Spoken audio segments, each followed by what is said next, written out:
Wow. Okay. So welcome to episode one. Here we are doing the podcast. Oh man, I'm nervous. I'm not gonna lie. I'm a little nervous.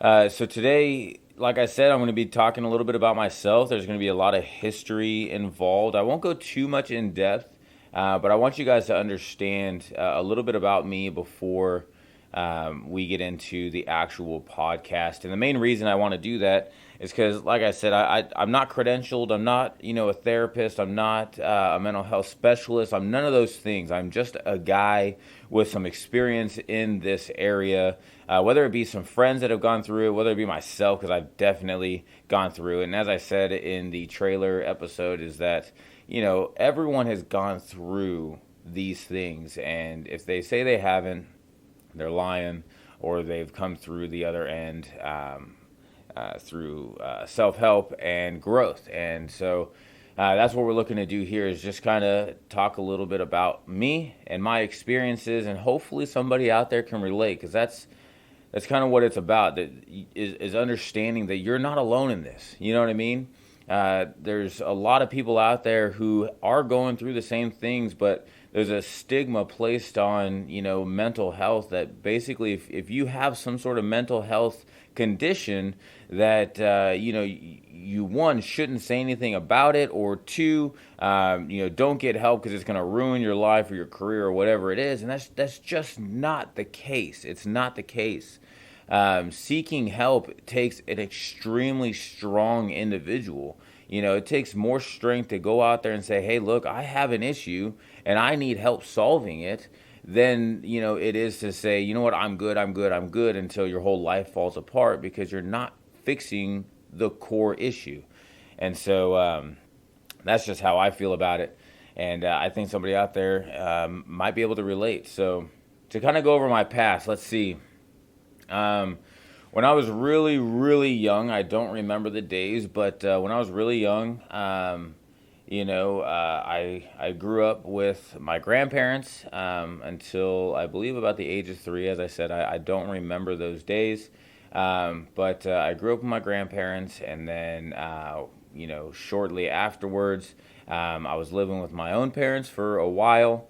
And when I say a while, I mean until I turned 18, because I joined the military, and so I was able to move out and live on my own.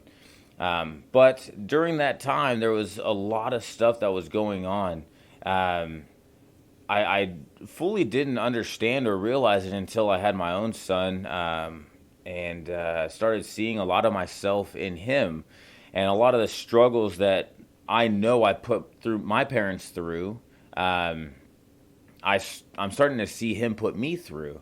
And I'm trying to respond to the situation differently. And what I mean is I used to have an extremely overactive imagination. And I say used to, I still do.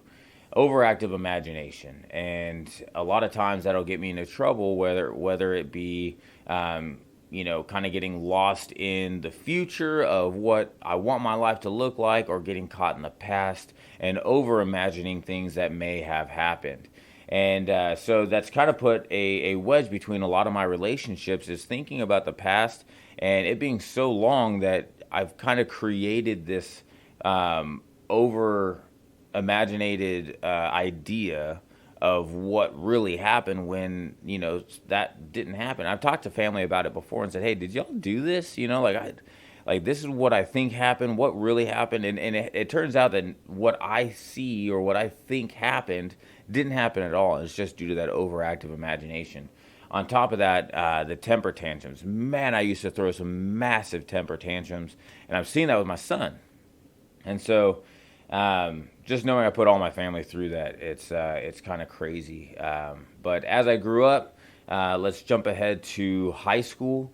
High school was a very tough time for me, and I think it was for a lot of people. But for me, I was feeling pretty abandoned. By age 10, my parents had divorced, and it was a lot harder on me than I had thought. At the time, I was just a kid. I didn't really worry about it. And I know I said let's move on to high school, but I need to cover this real quick. Um, I didn't think it bothered me much. And it wasn't until about a week ago that I found out that I am pretty affected by that experience. And I'll get into that later. But, when I was 10, that happened. My parents divorced, and that's their story. It's not for me to tell, but, some things happened and they just grew apart. And that's no big deal. It happens. And so they divorced, and then when I went into high school, I had already had this, feeling per se of abandonment. I had a really rough time through middle school, whether it be making friends. I was kind of the outcast within my middle school. I got into fights. I felt like, nobody around me, wanted me around, except for one guy. I had one friend in middle school. His name was Jacob, and my brother's name is Jacob as well. But it was not my brother. I'll tell you that. It was not my brother. It was a friend of mine who I actually got pretty close with. And then when I went into high school, my mom moved to a place called La Habra, California. And I decided that I wanted to catch that train and start a new life, per se, at this new high school. And so I went to this new high school, and things started out fantastic, man. It started out great. Until one day I found out that the people I was hanging around, that, were the in crowd, the jocks, the people that anybody in high school wants to hang around, or at least at that time they did. Found out that somebody from my middle school had somehow gone to the same exact high school I was going to. And this individual did not like me at all. And so, it ended up causing a lot of issues. And eventually I lost the friends that I thought I had, which just goes to show you that they're not really friends at all. So I started hanging out with a new group, the ROTC kids. And found a new family there. Actually started to grow into myself in high school there as well. And throughout my years in high school, I also had a few teachers and counselors that spoke honestly and openly with me about a lot of things that are seen as voodoo within the school systems. And so right now I'm 29 years old, and so I've been out of high school for 11 years. I've been in the military for that long, and that long ago, they were speaking on things that really helped me out and create that foundation. They were speaking faith, right? Speaking, honestly about their faith to me, about their issues that they have faced with me. So there's always been somebody in my life that starting from high school, that has helped me mentally gear up for the real world. And honestly, that's kind of what a lot of our youth needs, but I won't get into that just yet. So they geared me up for a life of faith, a life of mental growth. And that doesn't mean that everything after high school got easy, because that's not the case. I joined the military, got into some group of friends that were actually pretty awesome, and I still know them today. They helped me out a lot, and some of those friends, however, weren't so great. And so I started going down a path that wasn't a very good one for my career. I started getting into some trouble, and I've experienced financial trouble. I've experienced alcohol trouble, not like overuse or anything like that, although I have a lot of friends who have. But for me, it was underage drinking when I was underage. I got in trouble for that, and then also got in trouble for contributing to minors. And some of this stuff's hard to talk about while you hear those pauses, but I got in trouble for contributing to minors. However, it was thrown out after a few years because they realized that it was a huge mistake. I had a party at my house. It was a pre-deployment party. I had a lot of friends over that were just, hanging out and having a good time. I mean, I had families there. I had my grandparents there. People brought their kids. Like, it really wasn't even a party. It was more of a barbecue. You know what I mean? And One person decided to make a bad choice, and because they did and got caught, it was put on me as the house or the homeowner. Said that I should have been responsible for her or this person, and it was all the pretty much the whole blame was placed on me. I mean, I had plenty of things put in place to rectify any alcohol related incidents. I had rooms set up for people to sleep. I had tents because I had 5 acres, so I had tents out on the acreage set up for anybody to just kind of fall into and sleep. My wife was taking people's keys. Like we had plenty of things set up to where people would not be driving or, leaving or, whatever it might be. And the underage drinking piece, everyone who was underage there was already said to be a DD, so designated driver. And so one of the underage designated drivers decided to drink and got me in trouble for it. So there's that story. But it was thrown away because after they had realized that I was, basically blamed for this, and they realized that, hey, it really wasn't his fault. It got tossed out. So I'm very appreciative of that. So that's been pretty cool. But I have experienced those types of things with alcohol-related incidents within the military when I first started. I caused a lot of trouble, and not only for my own career, but also for a lot of people around me. And I wasn't the nicest person. I was very mean and very disrespectful.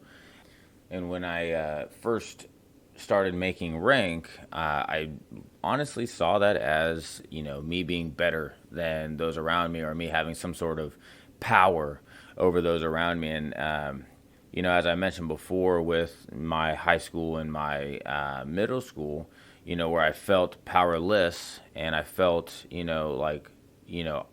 those around me, didn't listen, didn't want to be around me, didn't want anything to do with me, and I had no power over those things. Now, I'm starting to make rank. I'm starting to have a said power over some people, and it was an ugly look. It was a very ugly look. During that time that I came in, there was a lot of, I wouldn't say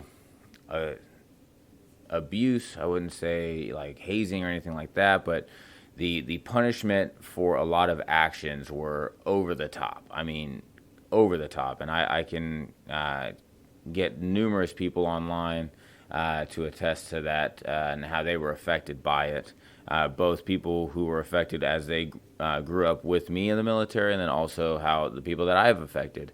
But after my second deployment, I really started to see that, the way I was acting, the way I was being was hurting a lot of people. It wasn't healthy. It wasn't good for anyone around me. And, I started to make a change. I really delved into my faith and really delved into my relationship with God. And, that's honestly what started that change. And on my second deployment was when we started fostering some kids, and they soon, well, I say soon, but after a few years, they became our babies. We adopted, and it's been fantastic, but that in and of itself was another learning experience, So I came back from my second deployment. I was a much different person. I saw the light as, I needed to help people, not hurt people. There was a much different way to train, and I wanted to train differently and out of respect, and I started to see that, a lot of the people, like I had mentioned in middle school and high school, those people didn't want to be around me. And, I started seeing that the way I was, being around other people, whether it be abuse of rank or whatever, they stopped wanting to be around me. And so I looked internally, and that's basically what life is a constant look internal. And so that's what I did. I looked internally, and I realized, man, like this just isn't working. This isn't it. And so I decided to make that change, and I decided to start the self-growth process there. Little did I know that while I was on that second deployment, I'd start fostering, 2 babies, and that they would become our babies. And so my wife and I, really, she took on that responsibility while I was gone. So when I deployed, I had no kids. It was just me and her. And when I came home from that second deployment, it was me, her, and two kiddos. And we were going through the process of adoption, which was fantastic. I highly encourage anybody out there to adopt or to foster. It's such an amazing experience, and it's so good for those that you're affecting. You have such a positive influence on their lives, and or you can, and so that's what we chose to be, is a positive influence. And it turned out that we were able to adopt, and it was awesome. It was just awesome. So, but that presented its a new stage of my life that I needed to grow through. So the only experience anybody has with parenting is what they were put through. You know what I mean? Nobody is born a father. Nobody is born a mother. Nobody's born a parent. You're not born those things. You have to learn how to be those things. And your baseline knowledge comes from your parents, the experience that you had with your parents. And so, as I mentioned before, I have an overactive imagination, and a lot of what I've experienced or thought to have experienced was a lot of anger and a lot of irritability, just constantly upset, putting work over your family because that's what's more important. I honestly had a feeling that, my mom and I have talked about multiple times, and even recently, but, I thought that, my mom for the longest time favored my brother over me. I did. I had a honest feeling that that was the truth. And I had a lot of family that was telling me that as well. And so, it was heartbreaking for me, but that was one thing I knew when I had kids, that I would not favor anyone over the other. I knew that. The problem is the anger that came from my dad's side of the family. I had recognized it, and I had even talked to my family about it and said, look, I'm angry. I don't know where this anger comes from. I don't know why. I need help. And the response I got was, it runs in the family. You just got to deal with it. And that's not help. You know what I mean? Like that's not support. That's not help. That's not growth. That is just basically shove it deep down and pretend that it doesn't exist. And that's wrong. So over the years, through help with my wife and through experiences, I sought mental health in the military. I read a lot of books, and I started to take on a more physical health as well. So, working out a lot more, doing those types of things. I was seeking help through that time, because I went from 0 to 2 kids without any parental experience except for what I knew. And, my dad was an amazing dad, and my mom was an amazing mom, and a lot of my family was amazing as well. They did the best that they knew how to do, and that's basically what I did, is the best that I knew how to do. But my faith was challenged through those times, and I had to get to a point where I realized that, my dad's example of a father to me wasn't the example, or wasn't the father I wanted to be to my kids. Whether it was right or wrong, whether he did things right or wrong, is irrelevant. You could have a perfect father and realize that some things that he did, you don't want to embody for your kids. And so, that's how I saw it for my dad. Was, he did things that I don't agree with. And, I didn't want to take that into my new position as a father. And so it took me, honestly, years to learn and grow and figure out, because it was basically just like it was it was my subconscious, it was in there as just like a habit, as a reaction. Like, whenever something would happen, I would respond a certain way, and it was just the way it was. And so, I embodied a lot of what my dad was, and I decided that I didn't want to. And the same with my mom. And so there were some things that they did do really well. My dad is an amazing teacher. He's great at his work. He's great at, sticking to the plan, sticking to financial growth, sticking to, rising on the hard work ladder. You know what I mean? He's a blue collar worker. He's an electrician, and the dude works hard. You know what I mean? And so those kinds of things I took on and said, man, I want to embody that for my kids. I want my kids to see me and say, man, my dad works hard. My dad is something. You know what I mean? Like he matters to where he works, not in the fact that that's all that matters, but the fact that he has some type of passion for what he does. And that's what I want for my kids, and that's what my dad showed me through his work. And my mom is just a gentle heart, man. I didn't see it when I was in high school because I was too busy looking at all the negatives, and then also through the beginning parts of my life, I was doing the same thing, looking at all the negatives, looking at my mom and what I didn't like about her, or the few things that she did that hurt my feelings, or whatever it might be. And I looked at all those things, and I was holding it over her. And so just recently, I've kind of tossed those away, and I've been able to look at the positives that my mom has done. And man, she's really been there. You know what I mean? She's really been there through a lot of tough times. And when I say tough times, I mean the times that I put her through. I wasn't an easy kid, and my mom stuck with me no matter what. And she loved me, and she has a gentle heart. And that's the kind of stuff that I want to bring into my kids, is just the support and the love, and being there no matter what. You know what I mean? And so there are some things from my parents, and I'm sure a lot of you feel the same way, that you want to carry from your parents. And but there are also some things that you don't want to carry on. And so that's how it was when I became a father. There was some things I just did not want to bring into that experience. And so shortly after we started fostering, we ended up getting pregnant. My wife got pregnant, and it was fantastic. She got pregnant, and we had our first, what we call, belly baby, because all of our babies are gifts from God. But we have our first belly baby, and man, he's something else. You know what I mean? He's a little firecracker, and he's just like me.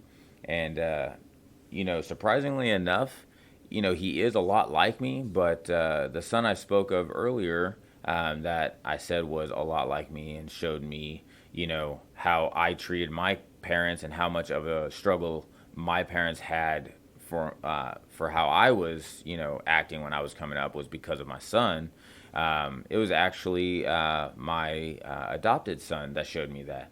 And he's been an amazing little boy to my life.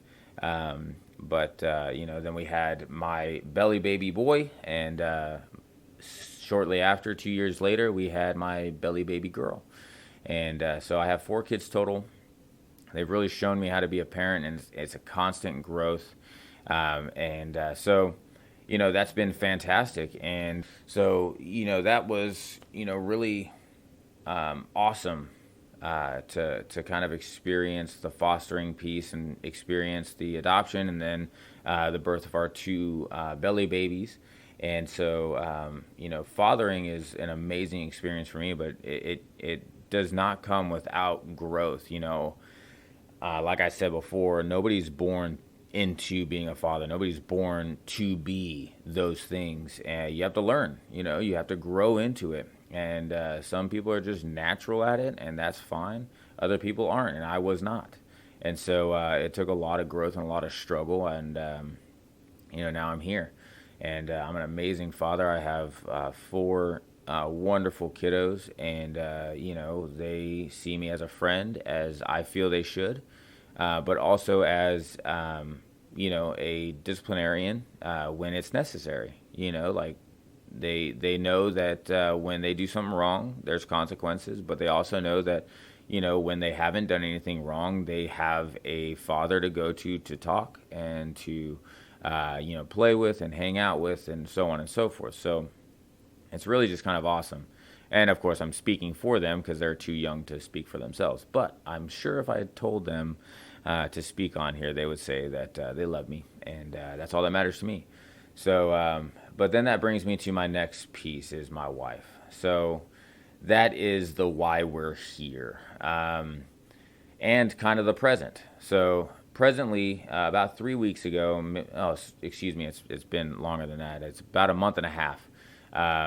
My wife and I were going through a struggle, and my wife basically called me and said, "Look, I'm fed up, and you need to figure this out." And it caught me off guard. I didn't know where it was coming from. I didn't know why. But it wasn't until I looked internally at who I was as a person that I really found out. And so she called me and she says that, and I started looking internally, and at first, the response wasn't great. I constantly tried to call her. I constantly tried to justify my feelings and my actions. I constantly tried to debunk what she was feeling and basically paint myself as a saint. And it wasn't pretty. She told me the things that she saw wrong, that she disagreed with, that she was not okay with. And instead of taking those things and looking internally and talking about it or kind of breaking it down to understand it, I did that later, but to initially start off, I basically turned it around into an attack on her and said, hey, wait a minute, don't look at me this way, look at you, like this is what you got wrong, so on and so forth. And that's not love, that's not a strong relationship. And she calls and she says this, and she basically tells me that she doesn't want to talk to me. And man, I was crushed. My wife is my world, and I love her to death. Her and the kids are everything to me. And so when she calls me and tells me this, I immediately thought that she was leaving. I thought she was out the door. And so, I was crushed. I didn't know what to feel. I didn't know what to think.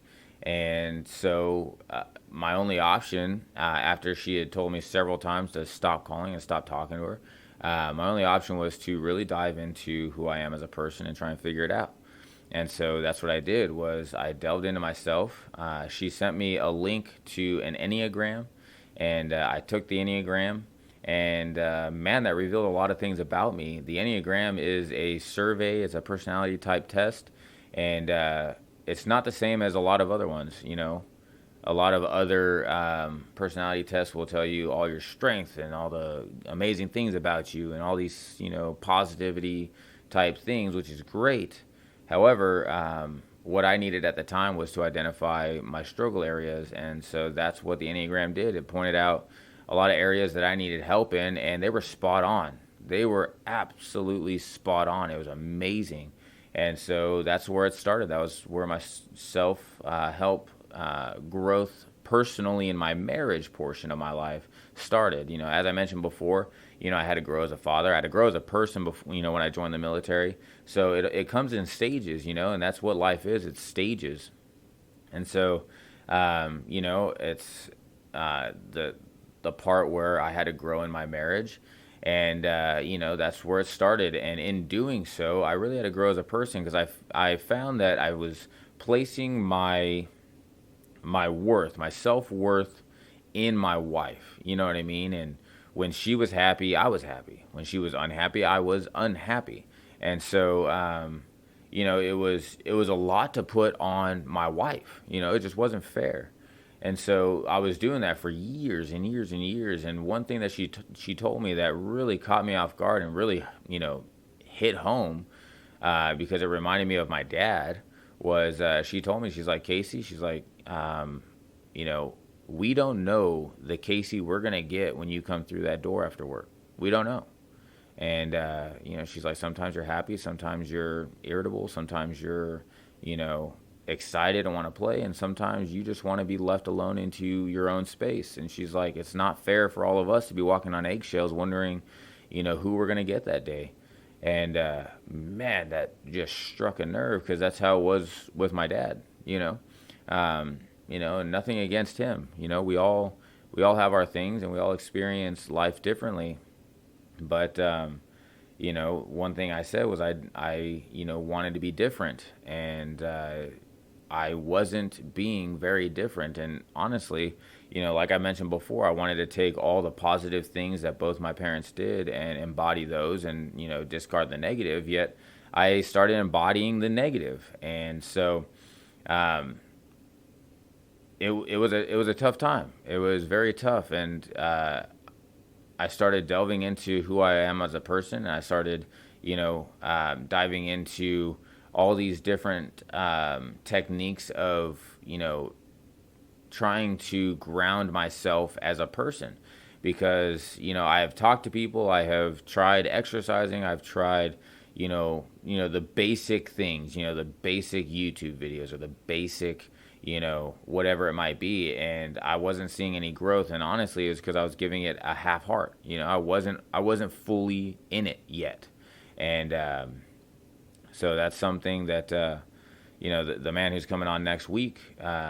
You guys are gonna love him, man. He's awesome. But that's one thing that he said to me was, if you're not in this wholeheartedly and you're not going to dive fully into it and give it every day, then it's not for you. Like, you're not going to grow if you just read a chapter of a book or read, part of a YouTube video that adheres to your feelings in that moment, and then you kind of walk away from it and say, "No, I'm good now."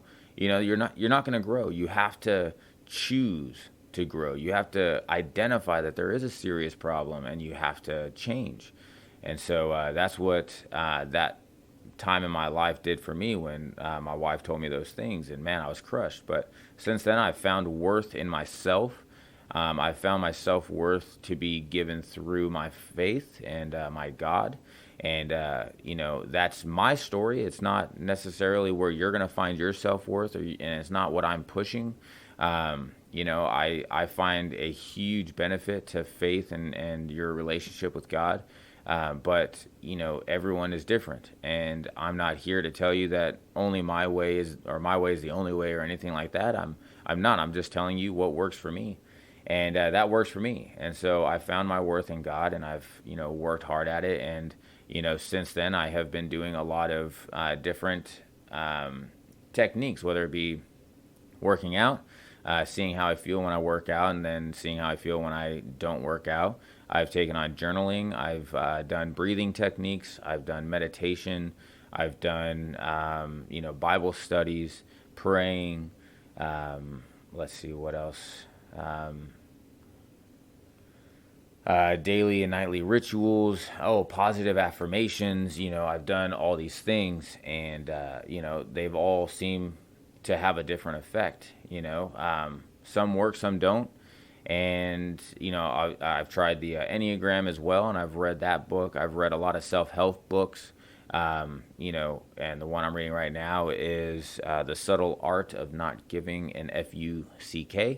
And so I'm reading that one right now, and I have a leadership book that I'm really excited to start reading. But I've tried multiple things, and some have worked, some haven't, and that's what we're going to go over in the next few weeks is what has worked for me. And next week I'm going to have a co-host starting on with me, and he's going to talk about his journey and the things that have helped him. And basically, this podcast is just us talking about the things that we've tried and that have worked or haven't worked. And it doesn't mean that it will or won't work for you. It's just what's worked or what hasn't worked for us, and a little bit of feedback. Like if you want to send us an email or a message on Instagram or whatever it is, even through the Anchor website, if you want to send us a message through the Anchor, send us a message. Let us know. Tell us what you have done that's worked for you and what hasn't. We want to know. And so, like I said, we're not here to debunk any theories or say, hey, it didn't work for us, so it's not going to work for anybody. That's not what we're here for. We're telling our stories and what has or hasn't worked for us. But in a nutshell, that's my story and why I started. And there's a lot more to it. And over time, I'm sure as a team, we'll go over that. There's a lot that I put on social media. We have a Facebook group. We have a Instagram page, and I highly recommend that you guys go check those things out because it's a great support group for anybody going through what you're going through, what I'm going through, and I still, struggle daily. This self help, this self improvement process isn't, a day by day thing. It's a process. Excuse me, I may have said that wrong. It's not a one and done thing. You don't just experience it one day and then read a couple books and say, "Oh man, I'm good for life." No, it's a process. And as I've stated, I had to self improve through high school and really find who I was, and then I had to find myself through my first years in the military and understand in that season what kind of leader I wanted to be. And then when I became a father, I had to determine what kind of father I wanted to be. And most recently, I've realized that I have been a type of husband, and realized that it's not the husband I want to be. And so, just yet another season that I'm coming into, another growth, but it's a process. It's a lifelong process. And I'm super excited to have my co-host on next week. His name is Tim, and man, he is smart. He's gone through a lot. And I'm excited to hear his perspective on a lot of things. So that's what's coming up next week. Please look at our Instagram page. Look at our Facebook group. Both of them are called Catch My Six, I with a 1. We'll see, a lot of your guys' comments and a lot of your feedback there. And, questions. If you guys have any questions, let us know, and we'll go through that. But that's it for today's episode. I didn't want it to be too long, so I'm going to go ahead and cut it off here. There's a lot more to me than that, but that's just kind of a brief overview. And I'm hoping that over the next few weeks, we'll learn more about each other. I'll learn more about Tim. You'll learn more about me, and we'll all grow as a group. And just know, you have support. There's support out there. There's people who care. And, no matter what you're going through, there's somebody who has gone through it as well. And, we want you to know that there is help, and it's not bad to seek help. It's not bad to try and improve yourself. And it's not bad to identify that there's a problem in the first place. But that's step one. You have to identify the issue, and you have to constantly seek change.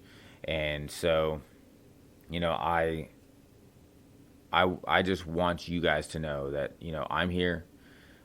Tim's here. There's a potential third host coming on. Her name is, I won't tell you her name just yet. But we'll see what happens there. But, bottom line is we're here for you guys. We've experienced a lot, and we want you to know that you're not alone. And seeking help is not a sign of weakness. Actually, it's a sign of strength to identify a problem, actually seek help. So I'm proud of each and every one of you that are listening to this podcast, trying to identify who you are as a person, find your foundation, your core daily to-dos, which mine are workout, journal, pray, Bible study, meditation, and read. And so I highly encourage that you guys find yours and, stick to it, because that's what's going to keep you sane, is that rhythm. So thanks for coming. I'm excited about next week. We'll see what that looks like. And, I think we're going to be talking about Tim's journey. So you guys have a wonderful day. Remember, always progression, never regression. And you can't change yesterday. You can't predict tomorrow. All you have is today. So be better than you were yesterday today, and you'll always be in a state of progression. We'll see you guys later.